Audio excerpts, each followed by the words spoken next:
So a lot of people think that to be a good communicator, you have to be loud, and this is not the case. Then how do you differentiate between healthy visibility and showing off, as you said, maybe bragging?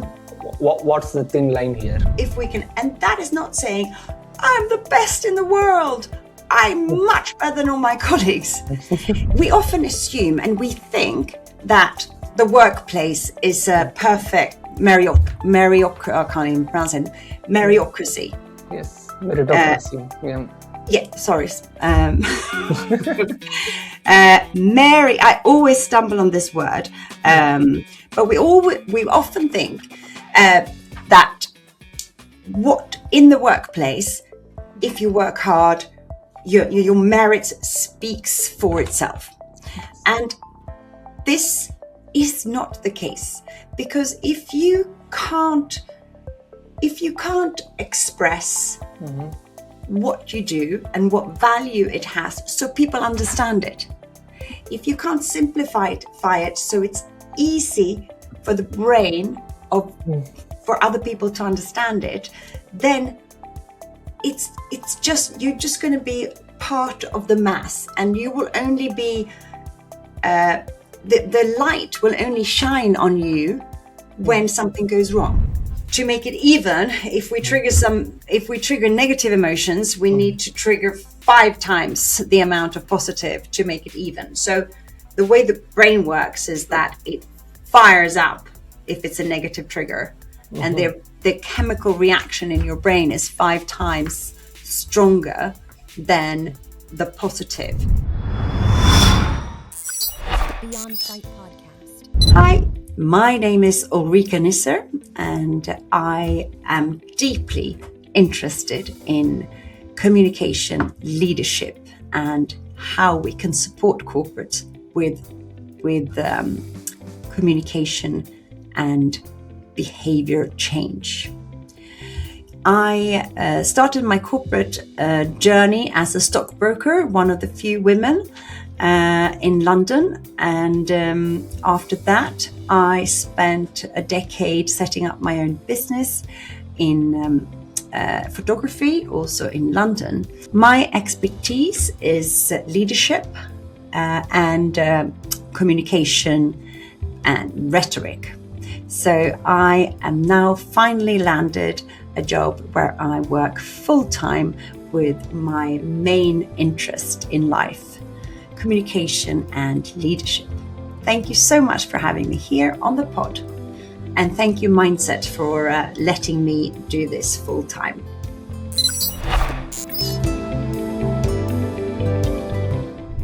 All right. Good morning, Ulrika. Good morning. Thanks for joining us. We have been taught all the time that you should talk less, work more, hard work. Your actions should speak more than your words. All that when we have brought up. But as someone who teaches communication and leadership to senior executives, I would like to start with a simple question.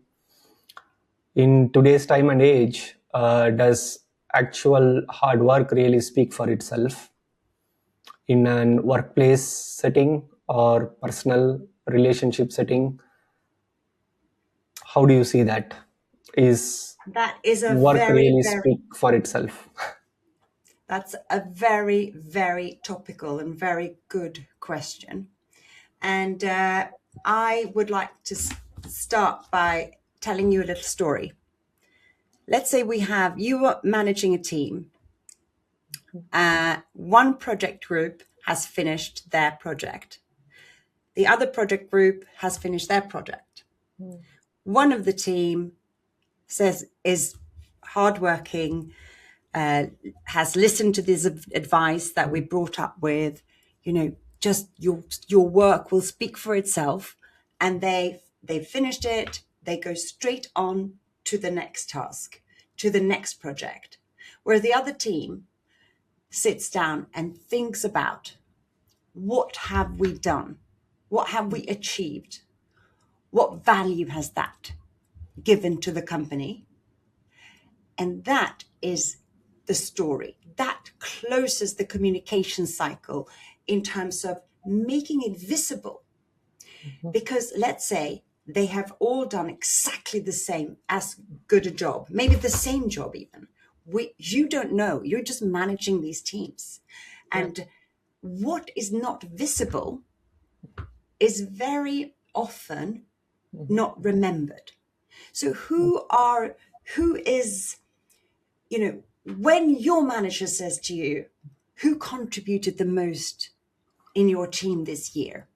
Will you remember the team who sat down and actually explained, made sense of what they had achieved, and made it visible to you, and told you this story, made it into a story? Yeah. This is what we've done for the client. This is what we have achieved. This is how much time we have saved your company, for example. Yeah. So I think it is extremely important to be able to not brag, not talk about yourself, but talk about what is the value? What do you do? Do you sit in a corner and do brilliant work? Well, in that case, if nobody knows what you're doing, it's highly unlikely that you will reap the benefits, the career benefits that you deserve. Yeah.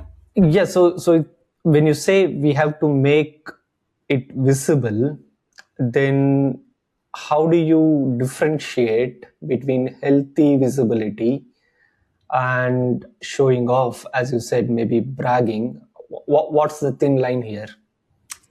That is a very good question.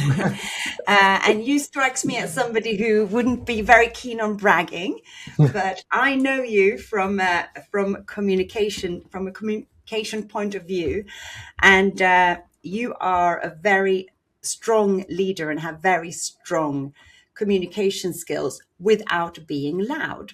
So a lot of people think that to be a good communicator, you have to be loud, and this is not the case.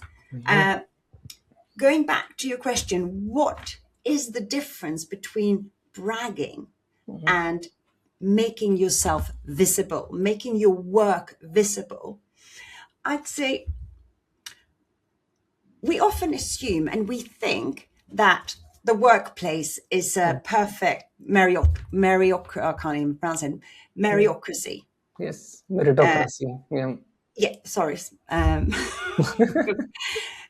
Mary, I always stumble on this word, but we often think that what in the workplace, if you work hard, your merit speaks for itself, and this is not the case, because if you can't express what you do and what value it has so people understand it, if you can't simplify it so it's easy for the brain for other people to understand it, then it's just, you're just going to be part of the mass, and you will only be the light will only shine on you when something goes wrong.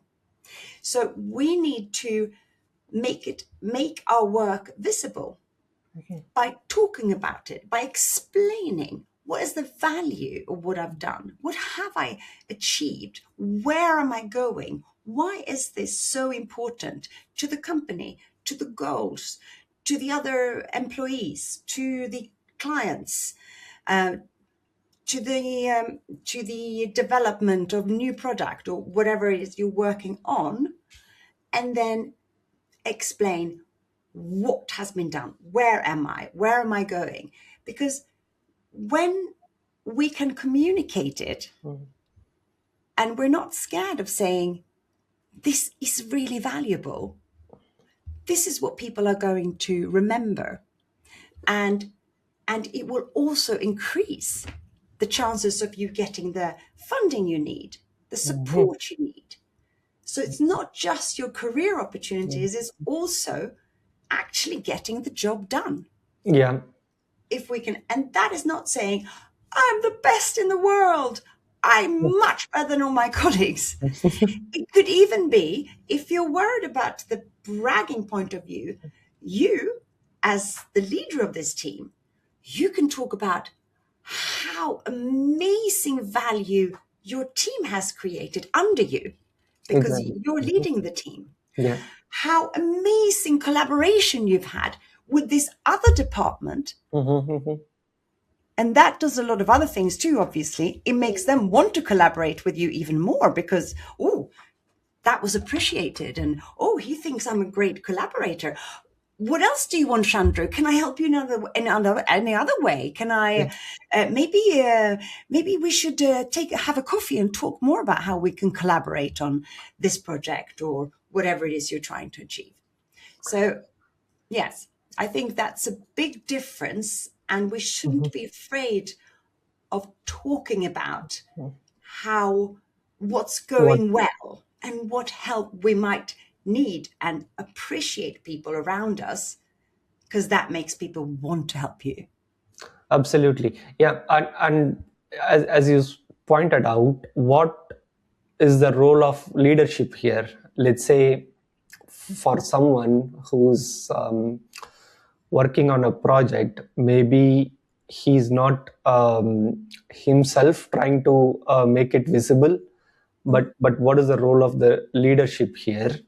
And on top of that, I wanted to also highlight a stat here that McKinsey has come up with. There is a stat that says 35%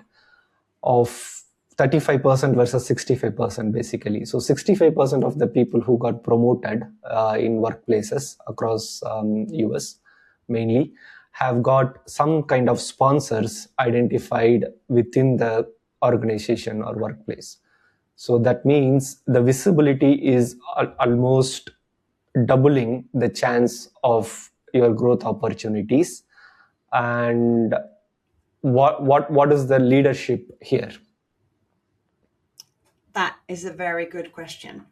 Why is 65% of the promoted people sponsored by somebody internally when only 35% have achieved their leadership position by themselves? Exactly. I think this comes back very much to communication. So let's look at what work is, what do we notice? What does the brain notice? We only notice what is visible. What is visible to us is what is being communicated, what we can understand. So how do we make our work visible? That is the question. So to make it visible, we have to be able to create a story. We need a story around what we do. Our work is not going to talk for itself. Our work is the evidence that we do great stuff. But the actual visibility, the story we need to make other hear, for them to make sense of what you're doing. That is creating the story. And the story can be very simple. The story can be, what did we do? Why did it matter? And what changed? Can we ask those three questions? And at the same time, this is not bragging. This is facts, but can we make the facts look great by lifting up our team, by explaining what achievements we have? And some people are not very good at the story. They just want to work, and then they need somebody to help them with the story. So, and also some jobs aren't very visible, but you can be a very strong leader in a quiet confident way Yeah. without having that loud era. So the 35% of people who were promoted by themselves, they probably have the gift of story making, Okay. of making sense of their value, of showing what their value of the work is. Okay. And also, probably they are quite memorable. Okay. If you are more quiet, you sit in a corner and you just work really hard, and you have a name that's very difficult to pronounce, you don't communicate with your colleagues, you stick to yourself, then for you to get promoted to a leadership position, you're going to need somebody who points this out. But the communication skills you are going to have to acquire, because you are going to have to be able to show the organization what great job your team is doing. So you're saying the 35% as still have done to make their work visible on their own, and then the 65% has got some, let's say, visibility within the sponsors, through the sponsors, but then there might be still some people out there who are still meritocratic. Actually, I got it I can't pronounce that either. So there might be still some people out there who have done a lot of work with probably what you called as quiet leadership. So let's talk about that quiet leadership then. So what is quiet leadership? And Quiet leadership is those people who can communicate in a way that you take away any uncertainty. They can communicate so that you feel safe. That is the most important thing. So they are very clear with goals, expectations. What is expected of you? What is expected of us? Who's responsible for what? And also they communicate with care. So quiet, confident leadership, for me, that's very much, it's not how much you talk or how much you interact. It's creating an environment where people who work with you and for you and over you feel safe. They feel that they have, they can read you and they can communicate with you also when things are not going well. They feel a sense of psychological safety. They can say, "Oh, I think we're going the wrong way. I think the status quo is not. I think we need to change status quo." They can say, "I have an idea," without being scared of being shot down. So to really boil it down into confident, quiet leadership, I'd say what you need is to be able to create an environment where you don't just achieve clarity. Clarity is the first step of the ladder in terms of communicating at work. So first of all, we need to communicate in a way that people understand. They understand what is expected. But then the strong leadership here is also to create commitment and a motivation to take responsibility and not just do what they're told. And that you do by involving people, not telling them what to do or micromanage. You involve people and say, and you're really curious. You say, how would you solve this? We have this huge project. How would you do it? Maybe they have a better idea than you. So a confident, quiet leadership is somebody who sets people up for success by making them stake out the way to reach their goals and the company's goals. Okay, that's interesting. Let's say I'm joining a new workplace or a new team or a new project. How would someone start to make the psychological safety felt within the team? How? That is a very, very good question. I love that because Google did a research called Aristotle.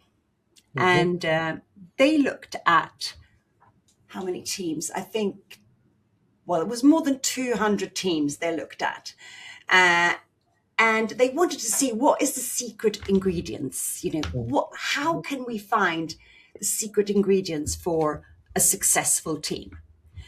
And what they found was that it wasn't, what competence they had and how many years they'd been in the company or how many PhDs they had.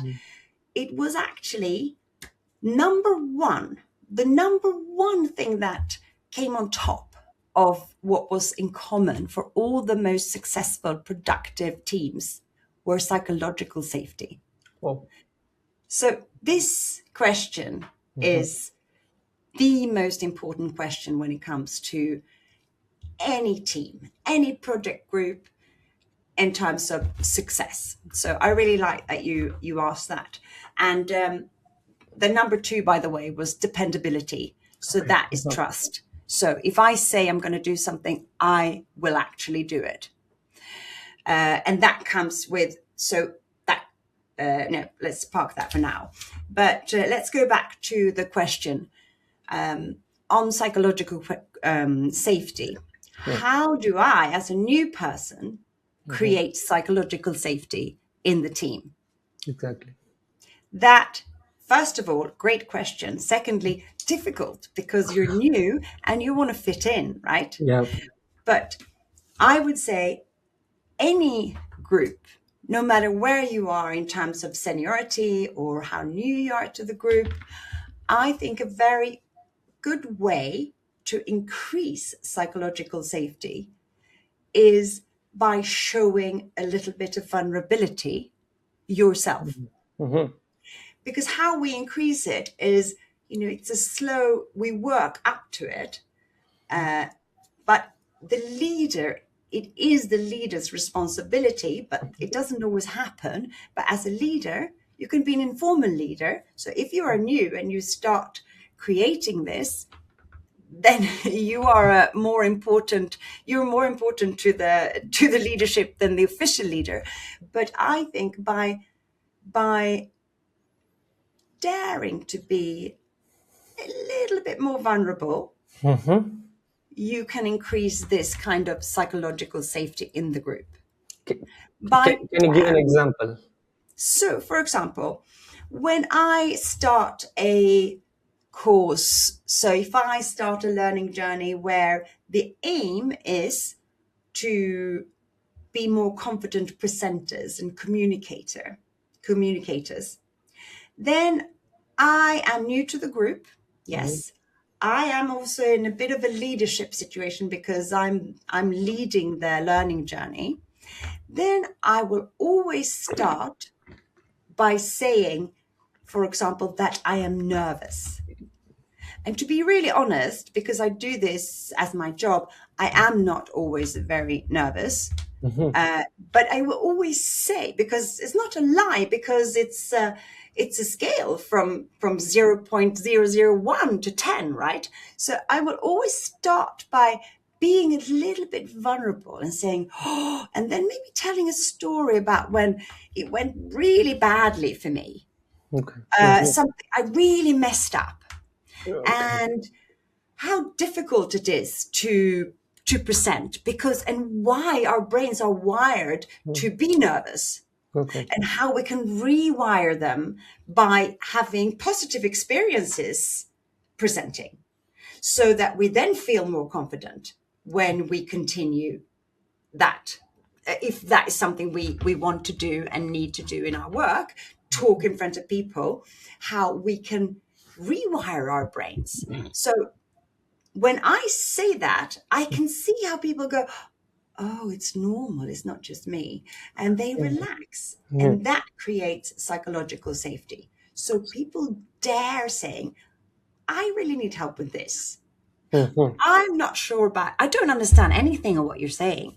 I'm totally, I have anxiety or whatever it is. Like, then people start to share themselves, and you create very, very quickly, with small little seeds of vulnerability, and laugh at yourself. You create, this is why we like people. We don't like them because of their strengths. We Yeah. like people because of their little small vulnerabilities. And that's what creates this sort of team feeling, like we are going to do this. And we are all strong. We all have our strength and we all have our weaknesses. So if you have psychological safety, so you dare saying when you've done a mistake, you dare saying when you think we're on the wrong track, Okay.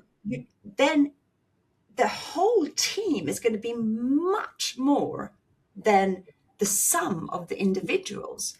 This is when the magic happens, when you have that psychological safety. So when you say I am nervous, then is that creating a thread to connect with people, that they are also having a feeling that they are not alone, and Yes. then that might create an opportunity for them to open up, so you can get connected with them at a deeper level? Is that the thread that is Yes. you mean by vulnerability? Exactly. But when you say, is that the thread that then leads to a deeper connection? Yes. But I'm not there to become best friends with all of the people in that group, because I'm just going to do this learning journey over, say, 3 months' time. And then I might never see them again. So yes, if you work, that's really important to have these relationships. But if you think about it in a more general work perspective, you can create this, even if the aim, like the effect of it, is not just these relationships, because they don't mean anything after I move on, so to speak, because I have all these groups starting.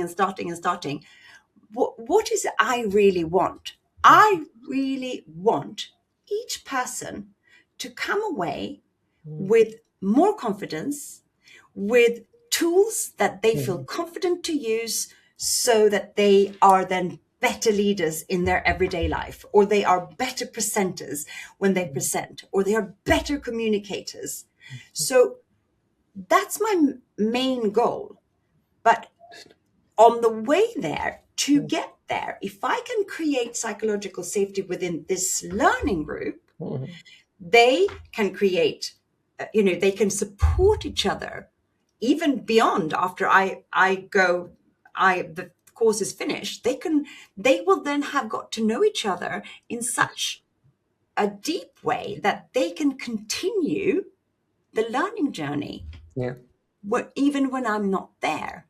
So if you are a strong leader, you create this psychological safety for your group, and your aim is for them to look at the vision, like, where is this group heading? What's the vision? What's the main goals? So that they can work on that. And you can be the sweeper of, you can speak to other departments. You can make sure that, you can help wherever they need help, but you want to create a group that continues that work, and you're their support. You're their promoter. You're there telling their story, getting more funding. That's when you've really developed them into that sort of what Susan Whelan would call state 4. That's when the group is self-motivated, coordinated, then that's when the real magic happens. So that journey is the main ingredients to move your group, whoever you are within the group, is to create that psychological safety and that clarity. Okay. So what is stage 4 for somebody who doesn't know? So a stage 4. So if we look at Susan Whelan's research, for example, she's behavior finance, and she's taken a lot of existing research into the workplace and looked at how does a new work group develop, and the idea is to try and develop them into a stage 4, where you have this complete psychological safety, but you have so many other things as well. You have very clear roles. You have a very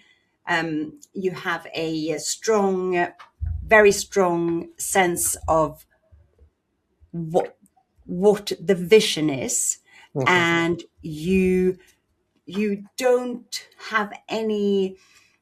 really have any impression management. Okay. And what do I mean by that? You don't need to speak, to protect. This is my job. This is my role. I'm not going to help you. So like, if somebody is not there, it's seamless. Everybody does what needs to be done. Yeah, your team is basically on autopilot, so it runs on itself. Yes, exactly. It runs on itself. Yeah, that's a very good way of expressing it. Yes, exactly. Okay. That's interesting. So we need to find ways and avenues to be vulnerable and get connected with people. That's how we can create psychological safety. Exactly. Okay, so we have spoken about communication multiple times. So Yes. what makes a communication effective? What is effective communication in a way? Effective communication is reaching the goal that you have for that communication. So that definitely depends on, because we communicate for different reasons. So that depends on what your goal is. So for example, if you are a leader of a team at work, then your communication is, the end goal of your communication with your team is to create, to tell the truth. Okay. To be able to tell the truth, clarity. Sometimes it's going to be difficult conversations, and sometimes easy conversations, but the truth told without care. If you don't care about the team when you have difficult conversations, that will create a lot of damage. So I teach a lot of managers, how do we have difficult conversations? How do we give constructive feedback? These are all great tools, but the tools without care, if you don't care about the people you're going to have a difficult conversation about, it will create a lot of damage. But if you care about them, but you don't dare telling the truth, you don't dare having these clear conversations. This is my expectations. This is what we need to do. This is your responsibility. This is my responsibility. Then with care without the truth and clear communication, that will just create confusion. So if you, from a leadership perspective in a corporate, then I would say effective communication is when you have truth with care. Okay. What do you mean by care? Care, that we actually care about the person. Okay. So I can give you a story. For example, why are difficult conversations called difficult? Well, because we very often can trigger defensiveness, and it's scary because it's, we actually need to have a conversation about how we want things. So when I used to be a stockbroker for many, many years when I was younger, and I was leading a team, and one of them had a not very good body odor. And he was a really hard worker. He was a great junior stockbroker. He had the future ahead of him. And for me personally, and for many other people, it's a big, it's got to do with the biases, basically. I think if somebody doesn't look after their hygiene, they might be sick or mentally unwell, or generally a loose cannon, something is wrong, or is it addiction? So it is, in a corporate world, that is feedback that needs to be communicated if you care about that person. Okay. And I really, really cared about him. So I sat him down and I communicated that, it's really important that you have, and you have to be clear here. So the clarity and the truth should also, we shouldn't assume that everybody has a shower in the morning. We shouldn't assume that everybody uses deodorant. We shouldn't assume that everybody checks if their shirt smells a little bit. So I said, look, first I just told him that it's really important. And I said, I really care about you. I really, really do. And you're going to go really far. But this can stop you. So this is something that you need to change for your career possibilities to be open. And nothing really changed. So then the question is, where are we on the communication staircase? So I've explained the why it's important not to have, which is great, but I haven't explained the how. So with my bias, I assume everybody knows how to stay clean, but maybe that wasn't the case. So then we need to question ourselves. Where has this gone wrong? Because I told the truth, and I told it with care, but still this continued. So then I sat him down again. And by sitting him down and creating a meeting, I'm also communicating that this is really, really important. Yes. This is so important. I'm going to have a meeting just about this. And then I said, to make sure that the how is communicated, because we always think that something's, I don't have to say that. Everybody knows that. No, you're wrong. Oh, well, I've said it. Yeah, but has he heard it? Well, he heard it, but did he understand it? So to really question, where in this staircase have I gone wrong? So I said, look, in the mornings, you have to have a shower every morning, and then put deodorant on, and then you need to pick a clean shirt. Yes, but I am so nervous because I'm so nervous at being late. So we did start very early. We had to be at work at 5:45 to prepare for all the meetings. But I said, look, it is more important that you come in clean and late than it is that you come in on time. So you have to stop being nervous about coming in late and be more nervous about not smelling well, because that is what's going to stop you.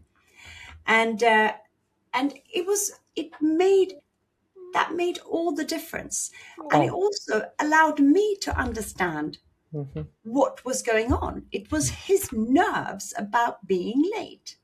And then you just need a small shift. Once you start to understand, then, together we found that way forward. He's extremely successful now.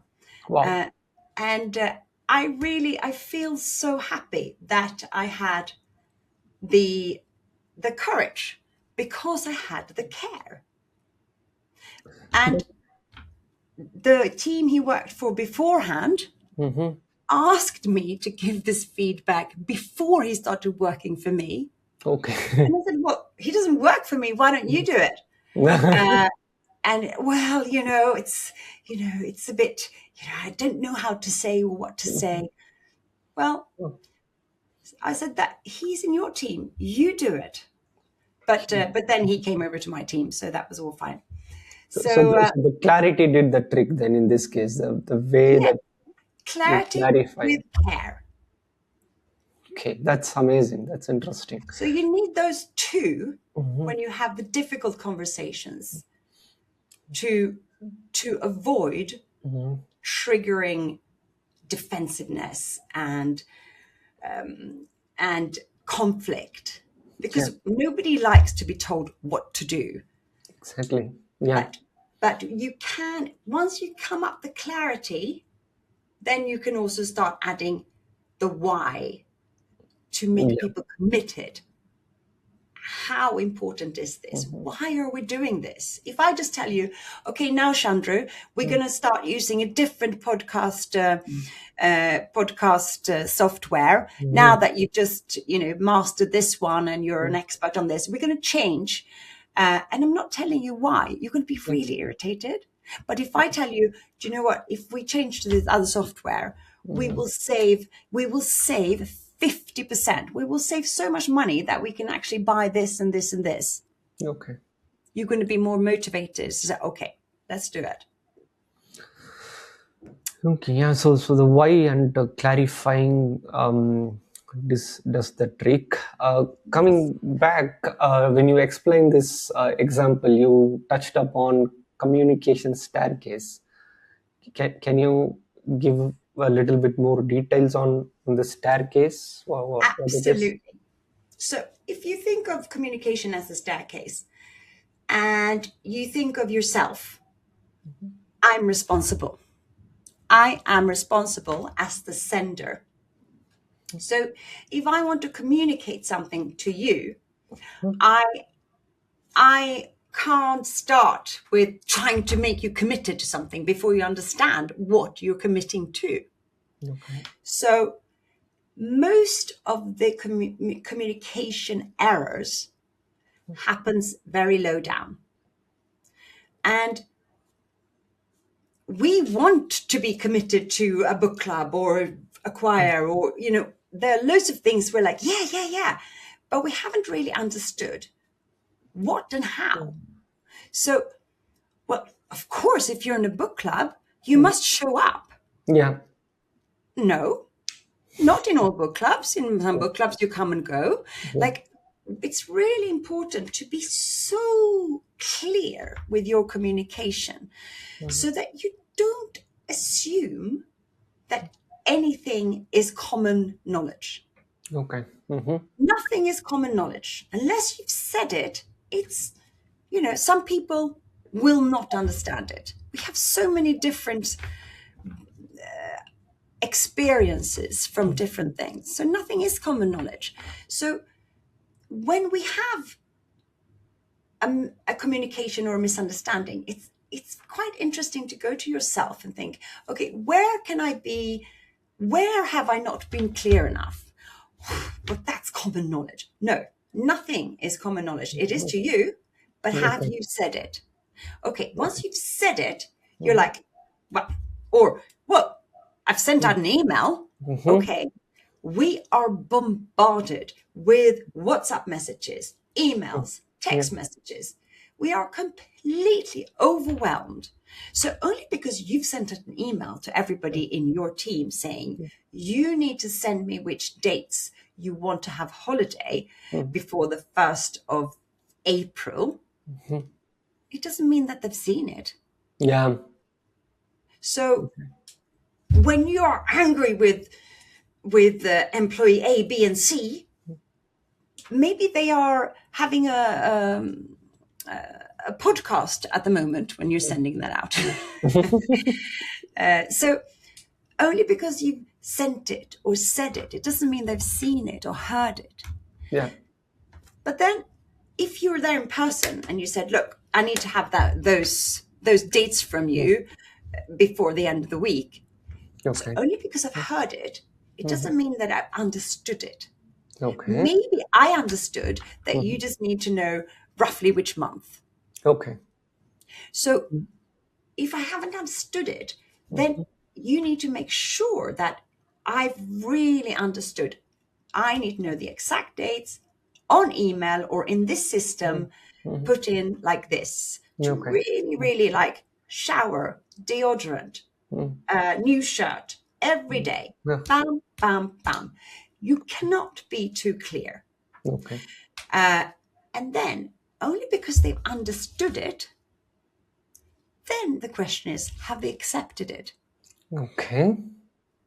Because, you know, you can be their manager, but you can also just be a project manager. You could be a colleague. You could be, so you don't have the firepower to say, you must do as I say because I am your boss.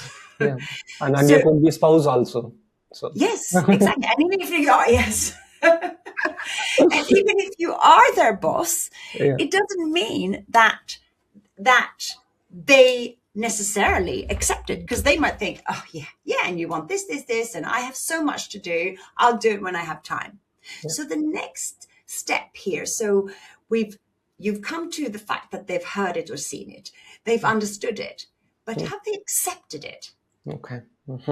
So this is the minimum level you need to get to if you want stuff done. Okay. But this will only motivate people very short term. Okay, I accept it, I'll do it. If you want people to be self-motivated, to want to do things, to want to help you, to want to achieve the goal for the team, then they need to understand why. Okay. And this is where you can create a story, or you can say, and if I get them all in by then, I won't have to stay in the office like I did last year until midnight, 2 days in a row to figure out the schedule, or whatever the story is. This is what they're going to remember. Oh, I don't want Chandra to stay in the office until midnight because of me.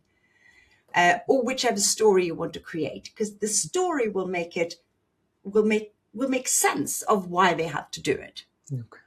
So then they could be committed. And then obviously the next step, if you have a team, if you have a stage 4 team, according to Susan Whelan, would be like the team themselves sit down next year and discuss and go, okay, who's going to have holiday when? Okay. And then they just present to you next year an already perfect schedule where everyone's been heard, listened to, who has a kids this week, and it all works. And they just say, is this good? And they do it themselves. So that would be the next stage of commitment and dependability, where they're accountable themselves for organizing that you're not short-staffed over the summer holidays. Understood. Yeah. So in the staircase going back, then they should hear, they should understand, and they should acknowledge, and they should agree, or something like that. Agree. Yes, exactly. But once they've agreed, that is the minimum. Okay. And then if you're a strong leader, you can also make them feel committed. Okay. And so even if they agree, they might forget it, for example. Okay. But to make them remember it and be more committed, you can create this little story. And it could just be 2 sentences about why you need it. Okay. So if let's say I'm talking to somebody, then if I'm able to make them commit to something what I want, then that is the effective communication in a way? Is Yes, absolutely. Absolutely. Because if the reason you communicate to them that you want them to do something Mhm. and you achieve that and they're committed, that is very effective communication. Okay. If what you Interesting. want from your communication is to make somebody feel terrible, then you should use a different technique and you should say you are so useless, and then you've achieved making them feel feel useless. And then that was effective communication. So the effectiveness is achieving what you want and being able to see what you actually want. Okay. Amazing. So you talked about difficult conversations, and I have couple of questions on that. How, when it comes to difficult conversations, normally where at least personally I struggle is how to say no without disrespecting the others. Yes. And then when it comes to feedback, I think there are a lot of tools and techniques maybe on how we give feedback. But are there any techniques for someone to receive feedback? So that was many questions in one. Let me just start with the first question was really about how, if there are some tools for how we could receive feedback. Okay. Is that correct? Yes. And the other thing, that the Yes. first thing was that you wanted to know, can you repeat the first bit? How to say no, basically. How So to say that, no.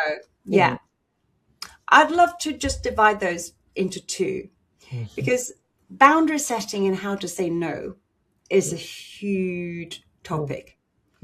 And especially when you're saying no to your manager or absolutely, yes, absolutely. And it's also a very topical subject, because when it comes to career, the reason why some people seems to always do slightly better than others, I think it's because they never fill their schedules to the brim. So when something comes up that's really interesting, they go, I can do that. So I believe that being able to set boundaries in an effective way is key to so many things. Not just getting the work done, but also being able to have the brain capacity to lean in to things that are really current and really in focus for the corporate at the moment. Okay. So that kind of boundary setting, what most people do wrong is they say they don't think first. They check if they can first. So when you asked me, would you like to do a podcast? I first thought about it if I wanted to do it. And then I looked in my schedule for when. So first, and of course, we need to do a lot of things. We can't just pick and choose if our manager says something. So yes, definitely, that is tricky. Yeah. But what we can do is get an understanding for, so let's say you have a full plate of work and your manager says, oh, I also need, oh my God, it's December already. I need to organize some kind of Christmas party. Would you mind organizing it, Chandru? You did such a great job last year. It's very easy. First of all, you get a compliment. Oh, I did a good job last year. Yes, of course, I'll do that. But the fact is, it is going to take you at least 4 hours and a lot of headache. And you really don't have that time right now. Then how do you say no in a great way? You can, for example, say, oh, I really enjoyed doing it last year. Thank you for giving me. So you appreciate that you're being asked because you want to be asked, right? You want to be the first one they ask. I really appreciate you asking me. Absolutely. And I really enjoyed it last year. The only thing is, I think we should give someone else a chance to do it because it was really fantastic. And on top of, and I think maybe my colleague, blah, blah, blah, or blah, blah, blah, could really learn and develop and grow by doing it since I've already done it. Or you can also say, I would love to do it. The only thing is that I'm so focused on this project now, and it's so important because we're just, and then you create your story. You tell why you think that's important, but then you open up. What do you think? Should I maybe deprioritize? Maybe it isn't so important that we stick to that deadline for this. So you make it visible. Why? Because then he might say, oh, actually, that project, I forgot to tell you, but I just came from a meeting with the CEO, and actually, we're not even going to make that product anymore. Yeah. So it's all about communicating why you have what your focus is, because that's also another chance to double check.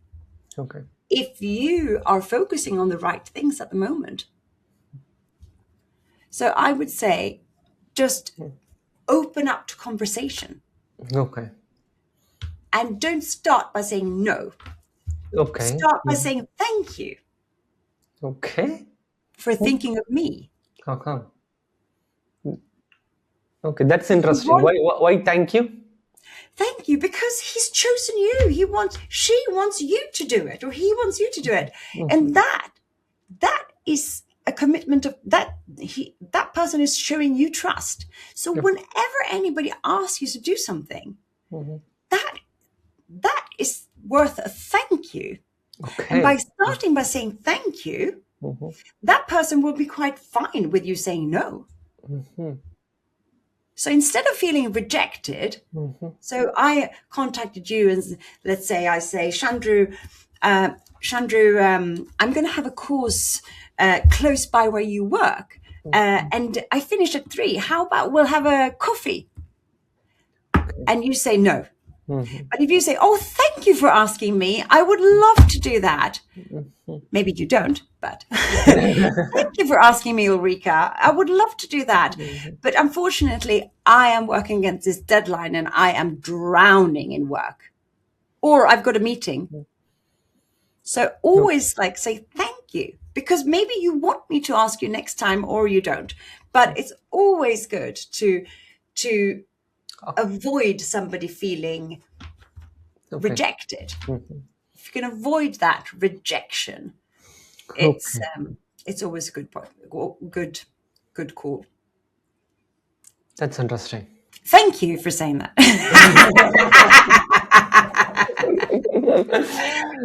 Yes. So yeah, that's really good. So yeah, again, when it comes to communication, there are so much to understand and learn. But for anybody who's listening, who wants to start improving their communication, they may be somewhere in their own communication journey. What are all some of the practical tools and techniques that someone can start using just today, that anybody, some small little tweaks? Yes. Oh, there are many. But some small tweaks. I would say, for example, since most of the miscommunication happens very low down in the staircase, due to misunderstandings, Okay. I would start to be really curious about, I wonder what, in terms of what I tried to communicate, what landed and how. What do I mean by that? Communication with words is very complicated because I will first have an idea of what I want to communicate to you. And then, with all my biases, all my experience, all my emotions today, all my personality, I will then code this that I want to transfer to you into words, Okay. chosen words, and I'll send them to you. You will then filter these words, what is coming towards you, try to make sense. And the way you make sense of it is with your emotions, with your experience, with your biases, with your workload, with your stress load. And the fact is, we are bombarded with so much information that we can't process everything. So we will take out little things. We will filter the information with our experiences and our biases and our constant search for avoiding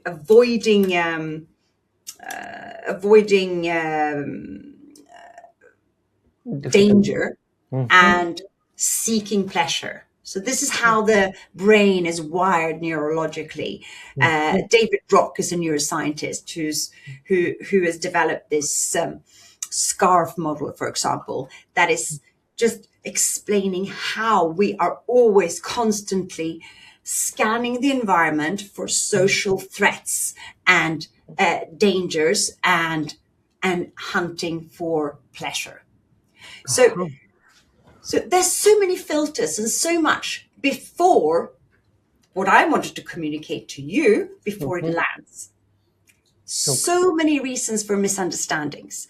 So many things that I might think is common knowledge, or that I assume you already know, or that I assume you think.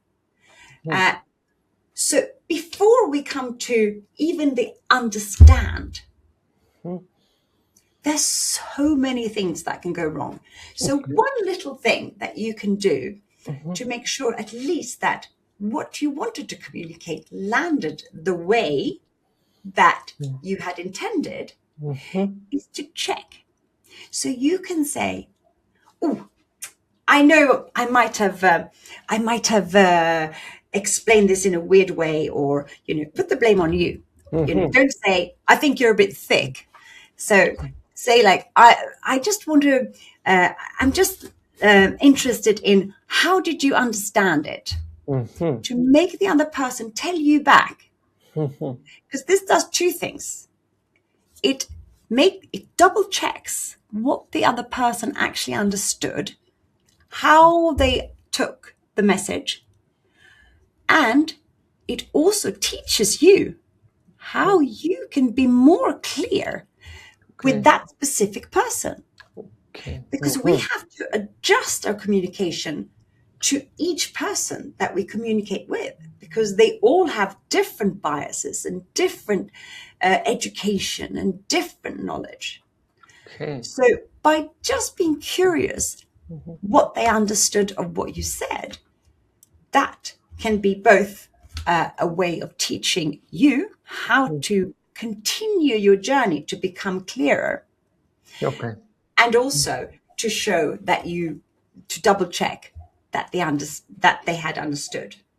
And this is something that you do automatically. So when we are having this podcast, you're saying, okay, so what you're saying is, and by doing that, I can double check. So as a listener, a small trick is to copy what you're doing. So when you are listening, taking in communication, Then what you can do is, without being asked, try to repeat what it is you understood. Okay. And that is not just helping both of you come to the understanding by repeating what somebody has said and summarizing it. It also deepens the relationship. It makes the other person feel important. It makes the other person feel trust that you are really listening, you are curious. So it does so many things. So I would say summarizing questions as a listener. Okay, so if I understand this correctly, you think this, and you have expressed this, and this is the main thing that I took away. Okay. That would be the listening part. Going back to your staircase analogy, at least go to the level that the receiver has understood. That's the first step you mean. Yes. That's a cool tip. You talked about SCARF model. Can you explain a little bit more on that? Absolutely. So when it comes to the SCARF model, which is a neuroscientific model that David Rock and his team has developed, it is an abbreviation of different types of elements in the brain that gets triggered from physical threats and social threats. So the brain is constantly scanning for threats. And this is how we survived. So this is the amygdala, like the oldest part of the brain, which is here in the back like this. And if we are too triggered, we disconnect our analytical brain and we become very stupid. And so when we are very stressed, for example, we lose the analytical parts of our brain, and we can't really perform. So the main thing here to be aware of is that you can so easily trigger a negative social threat without even being aware of it. It's so easily done. You can just say, oh, this report you did,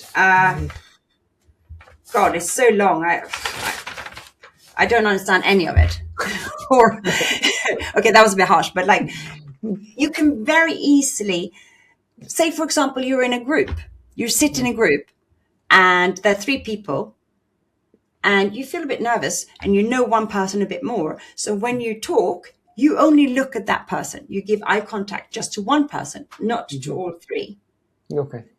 The other 2 people are going to feel triggered. Like, what? Am I not important? Am I excluded from this group?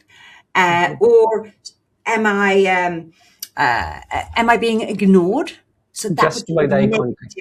Sorry, just by the eye contact. Just by eye contact. Yes. And the reason is not you're trying to exclude them. It's just maybe you're a bit nervous. So when you're talking, you don't think about where you're looking and you're just looking at the person you know the most or the person who has the friendliest face.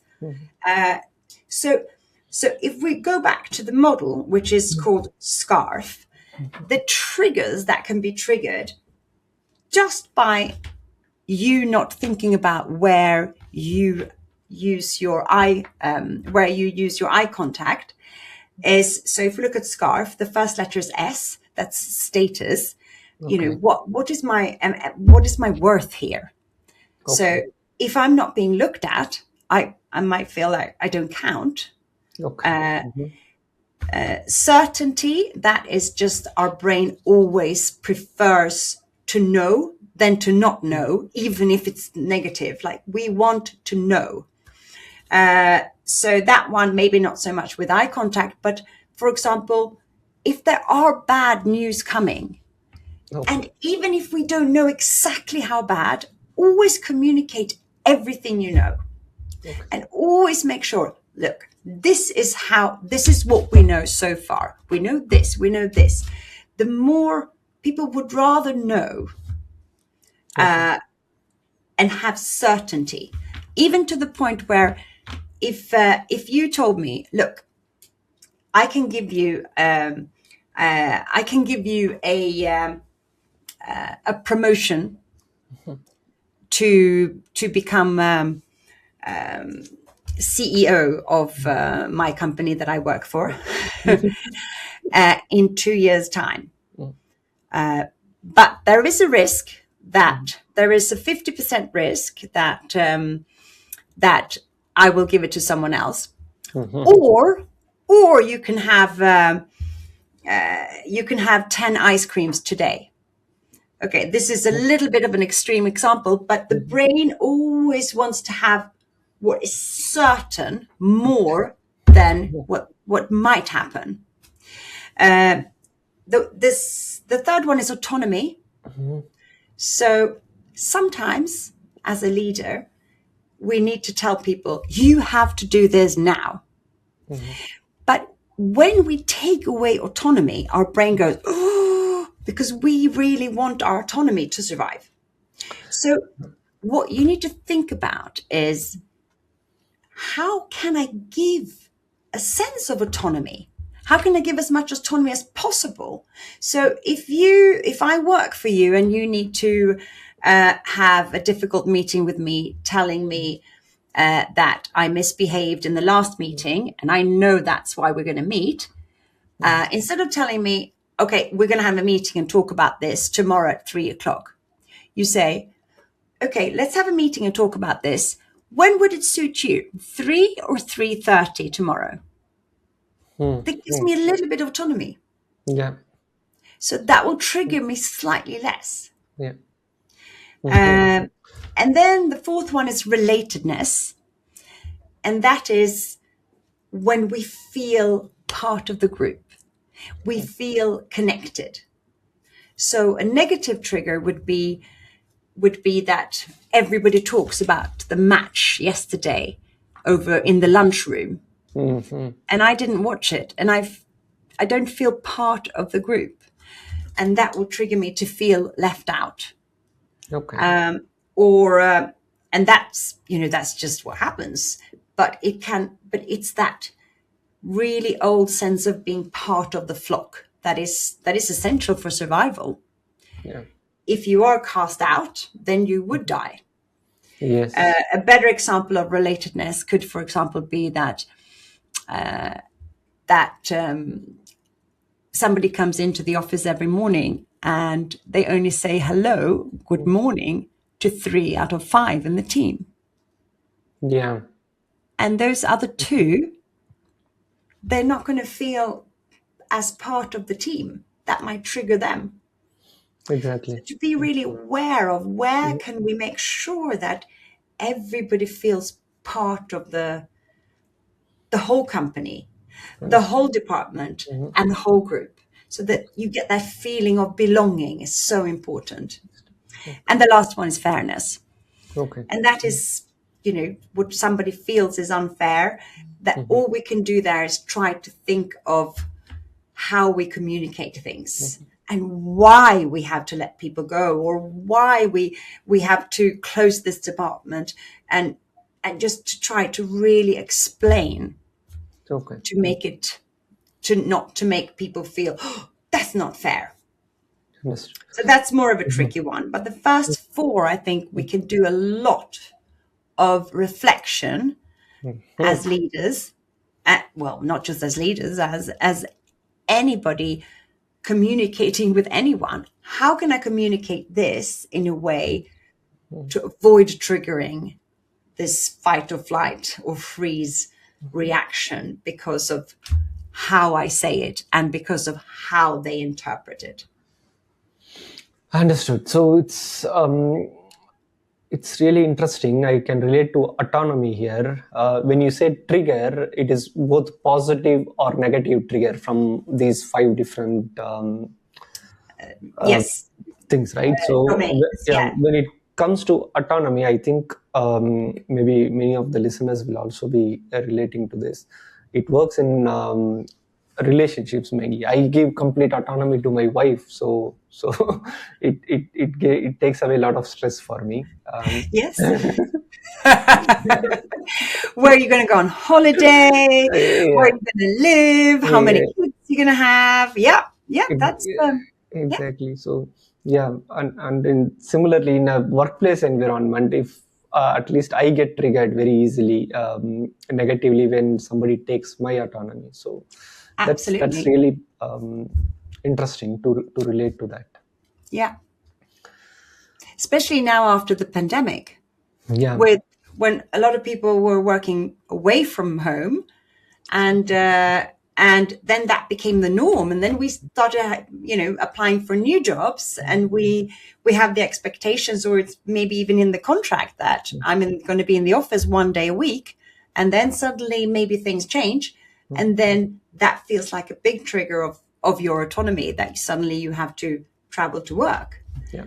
So then how do we get people to understand why this is so important to be together? And that again that's so we can communicate, so we can relate, so we can create all these positive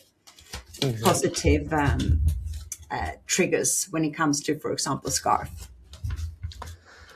Exactly. So yes, hope this model helps a lot of us to not to trigger negative emotions, if not to trigger positive emotion. That's really helpful. Thank you so much. Yeah. The only problem is that we need to make it even. If we trigger negative emotions, we need to trigger 5 times the amount of positive to make it even. So the way the brain works is that it fires up if it's a negative trigger, and the chemical reaction in your brain is 5 times stronger than the positive.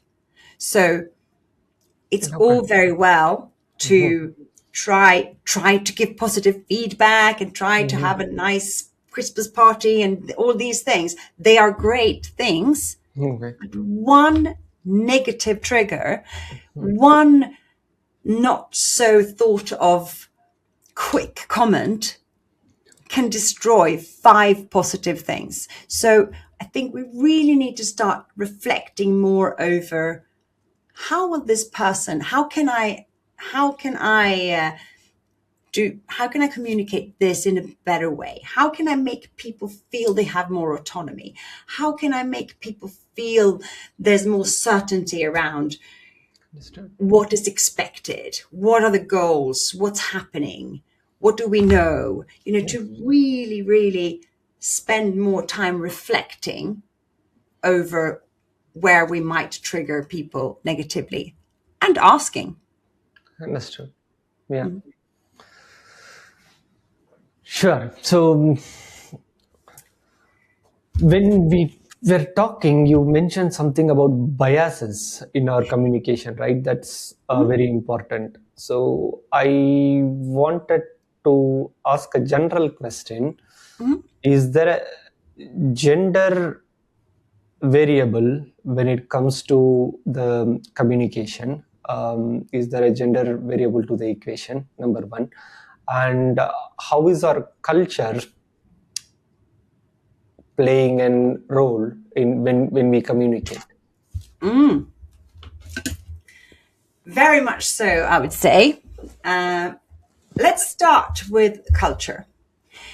When you talk, when you have a conversation, if you watch people from Latin America, they talk very, very, very quickly, and they speak like this, and very fast, and a lot of hand gestures, and this is very normal for them. And before somebody stops speaking, the other person starts speaking at the same time, and they sort of interlink. So you have talk, so it overlaps.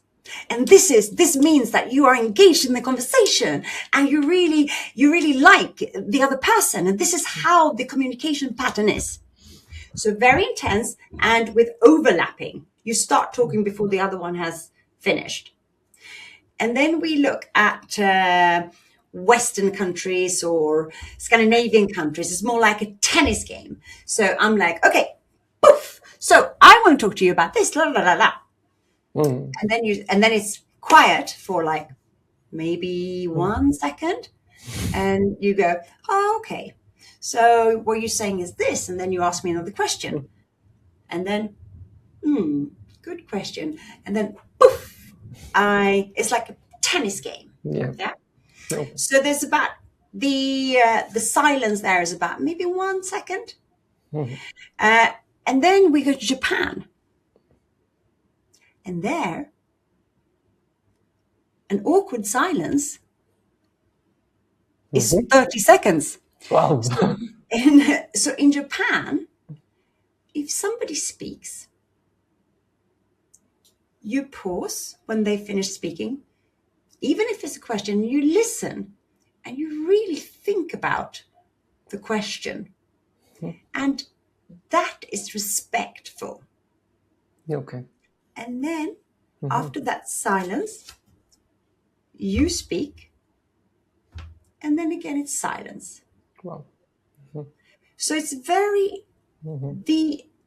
what happens when you communicate over different cultures. Like if you work in a multicultural company, if I have a group of managers and they are globally they are from all different kinds of from all over the world, basically.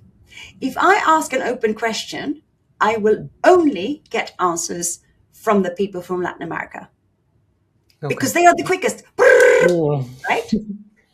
And I will never hear the really interesting, considerate answers from the Japanese managers. Okay. So when you need to be very aware. Obviously, we have also different types of people. Yes. We have people who speak a lot and who speak before they think. And then we have people who think a lot and Yes. speak after they think. Yeah. But do they ever get to speak?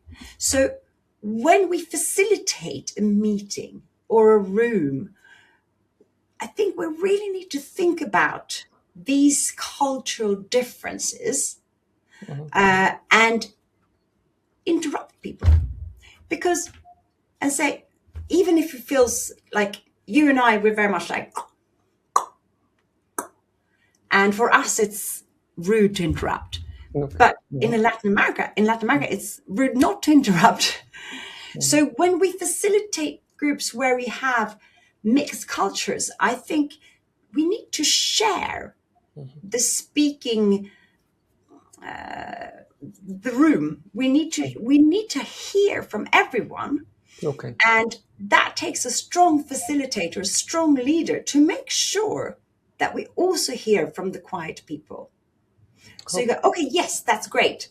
And when you've seen in the room who is always the people who reply, then you go, then you start to direct things, but you try to do it without putting people on the spot. So, this takes skill, but it takes reflection from you as a leader to really make sure that everybody gets heard. Okay. And if you have people who might not want to be asked a question in a meeting in front of other people, this is also where you got to get to know them. So then maybe you can ask their opinion beforehand, or ask, is it okay if I ask you this in the meeting? So that you balance this difference when it comes to fighting for the visibility and the getting heard. So it's not just the loud ones. So that's one part. And the other part you asked about was difference between women and men. Yes. Ooh, this I think could be another hour's podcast. The many difference. Yes. Yeah, absolutely. What I think is the main difference is that we don't even know how biased we are. Okay. When And a this woman, becomes more complicated when we have the opposite gender as managers, right? Yes. That becomes more complicated in general.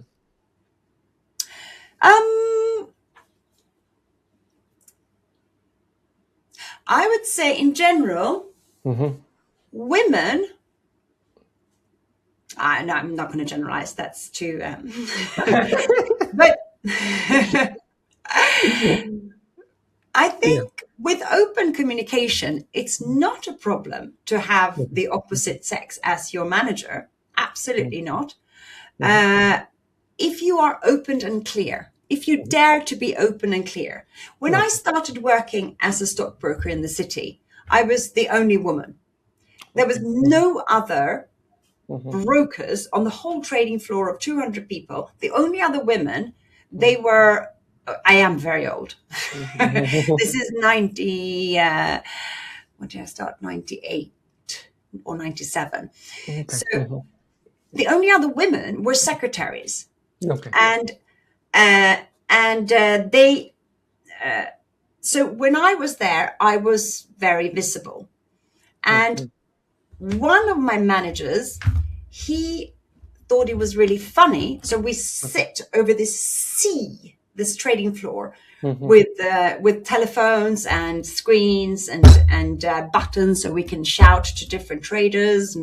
And one of my managers thought it was really funny to come up behind me and tickle me. And because of I am ticklish, so I would then scream because I'm ticklish. That was my physical reaction. And I am new at work. I'm the only woman. And to scream at work, it doesn't necessarily come across as very professional. So I really hated this. But I was very open because I actually liked him. And I said, look, this is not okay. You cannot tickle a colleague, especially not a woman, but you cannot tickle any colleague because, and then it happened again. And I took him into a room and I said, look, by you doing that, you make me scream. By screaming on the trading floor, you make me look like I'm not a serious professional stockbroker.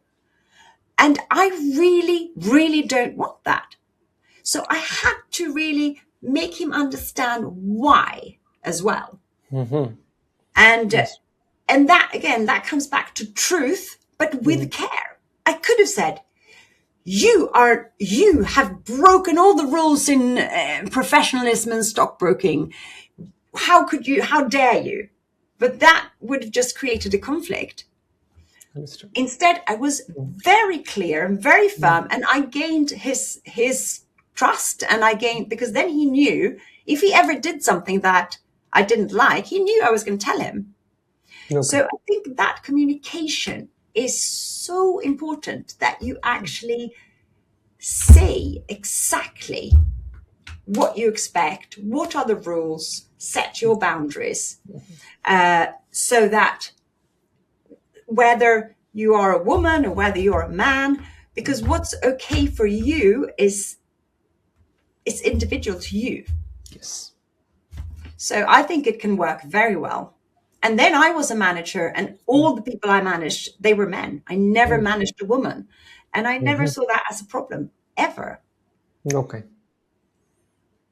So I would say it could even be easier. Okay. That's interesting. But I have no science to back that up. Okay, so going back to biases, is there anything that we have not spoken on biases? Yes, I think a lot of people just think of biases as,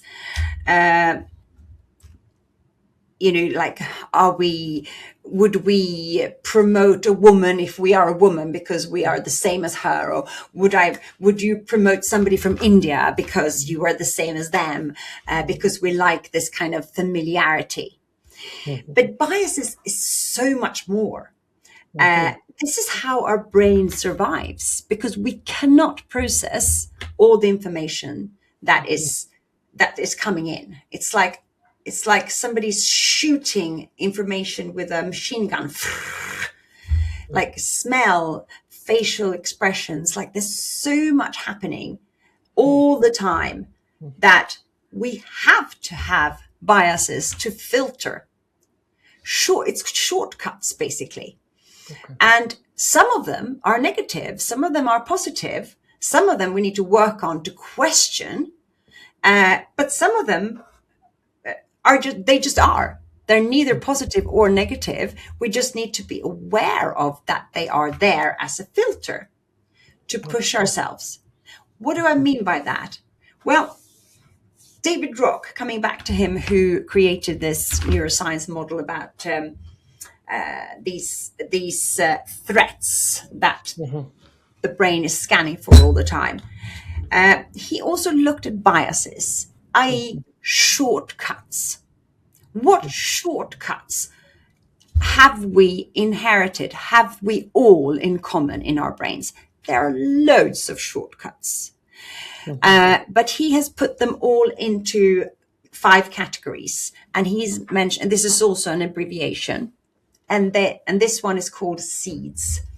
And just very briefly, SEEDS stands for, so S is similarity bias. So we all know what that is, that could be racism, for example, what I went through. But there's so many other biases that we need to be aware of and reflect over where we might fall into ineffective communication or leadership because of these biases. So we have SEEDS stands for S, similarity, E, experience, and expedience.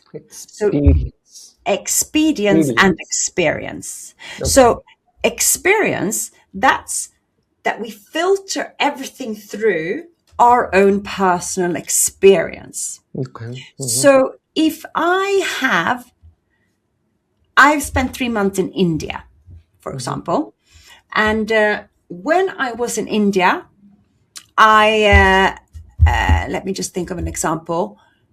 I really appreciated the culture and the people in the north, and also in one place. I traveled all over India, in Kerala.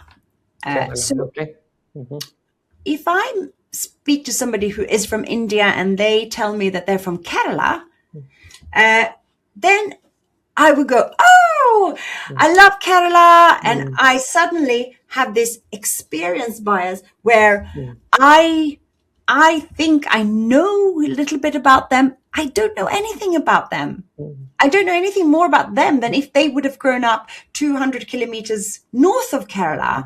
So, but my experience is very positive. So therefore I feel more positive, and that would be just filtering through my experience because I spent a month in Kerala. So that would be an example of the experience bias. And then expedience bias, that is that we always want things quickly. We always prefer fast to great. And by knowing that, then we can work with, for example, instead of having a bonus once a year, we can give little bonuses, or we can give positive feedback, positive verbal feedback very often, so that people don't have to wait for a promotion in 5 years or a bonus in 1 year, or so that we can provide things quicker. Okay. It's like delayed gratification versus instant gratification. Exactly. Something like that. Yes. And by knowing that, we can try to motivate ourselves and our team with milestones. Like, okay, this is the vision, but the first thing we need to just get the first 10 clients, and I know we're heading for 1 million, and then we celebrate that. We celebrate that we tried to do this, the effort.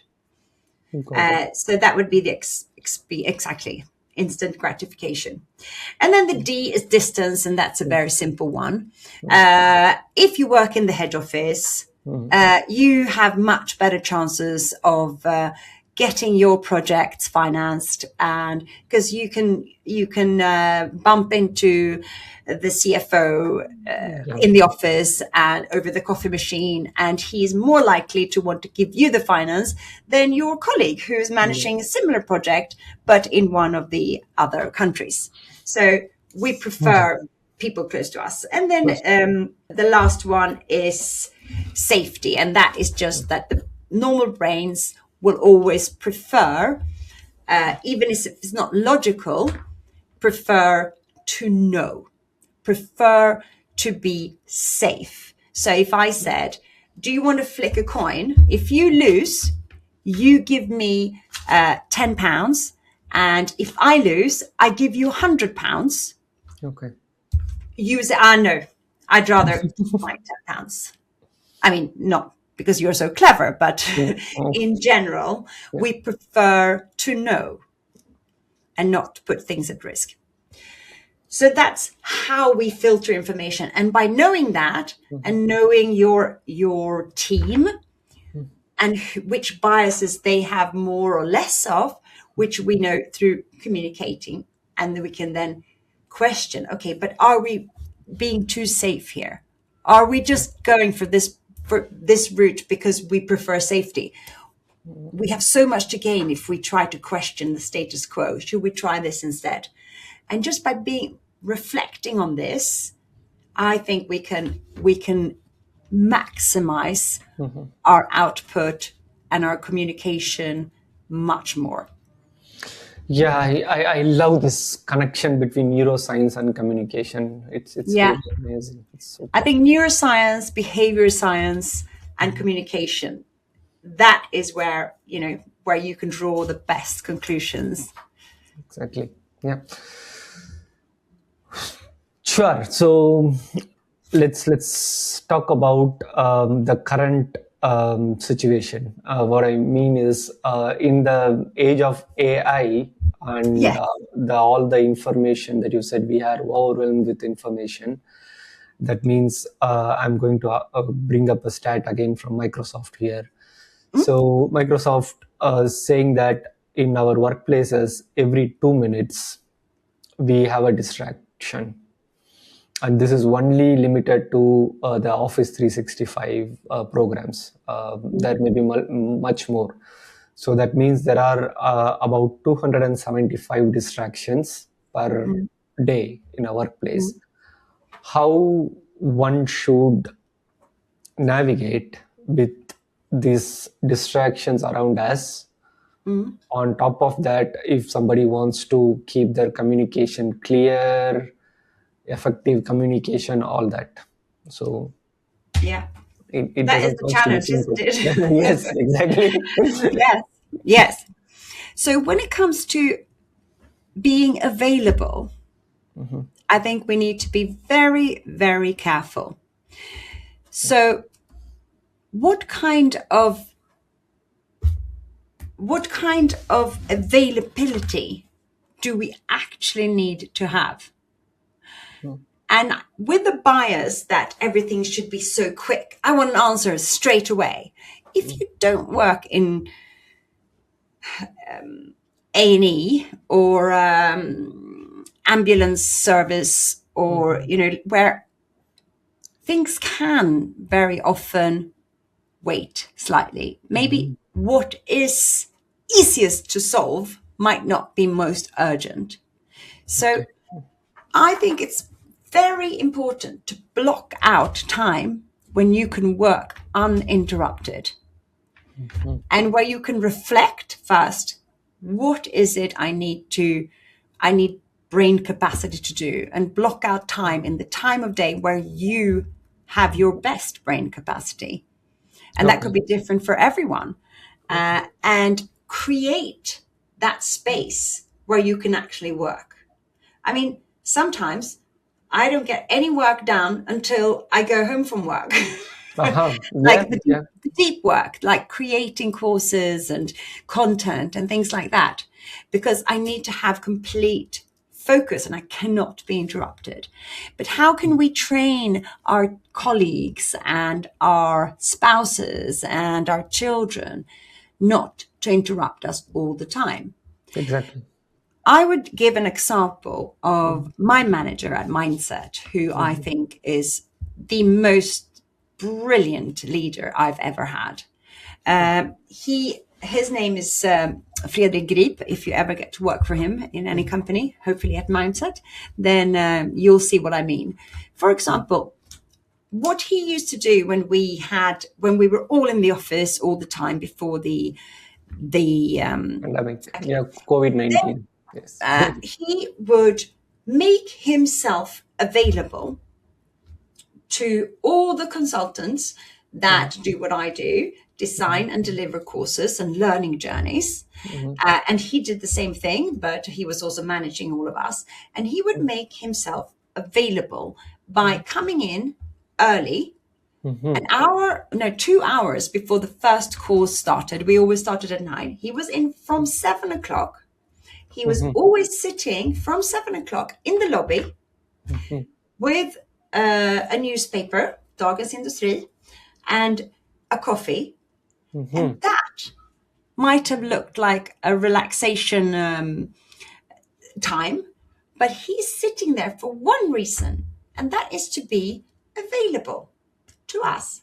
So if we need to communicate, if we need help, if we need to chat, if we need to ask something, I'm not really sure about this conflict management model that I'm going to teach this afternoon. Could you show me? Or I had a conflict with a client. Can you help me solve this? Or how should I tackle this?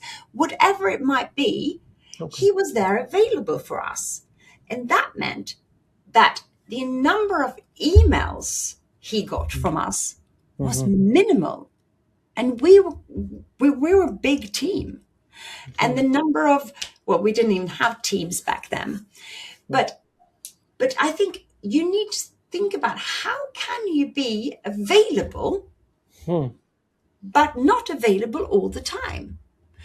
So can you, if you are in a team, can you decide, okay, let's all be available for each other, maybe between, these hours, so that these hours I expect to get an answer straight away, or to be able to pick up the phone, or you should be on this chat. But all of these people who have chat rooms open everywhere and should be like, the brain cannot multifocus, multitask.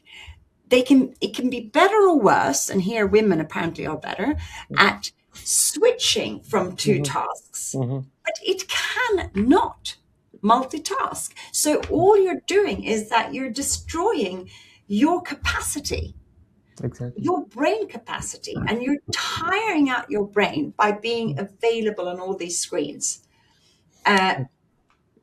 so that you never get focused work, deep work done.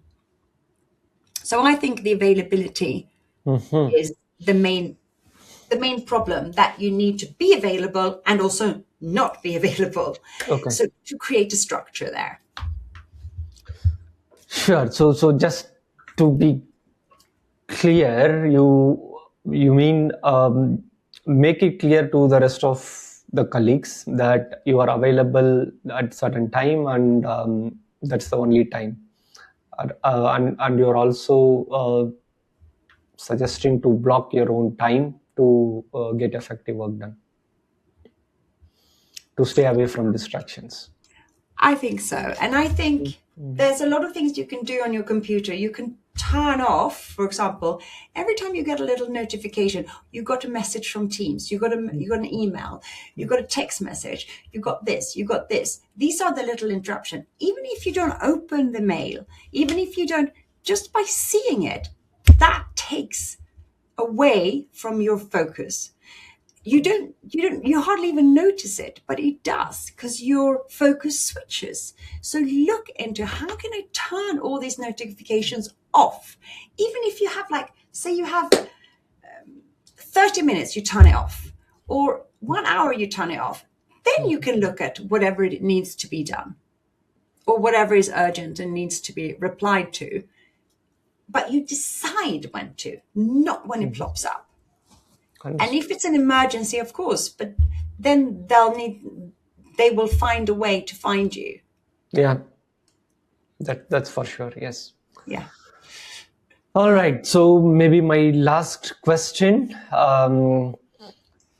If there are people who are listening still thinking that the work should speak for itself and communication is still just a soft skill, what's your response? Then I would say, what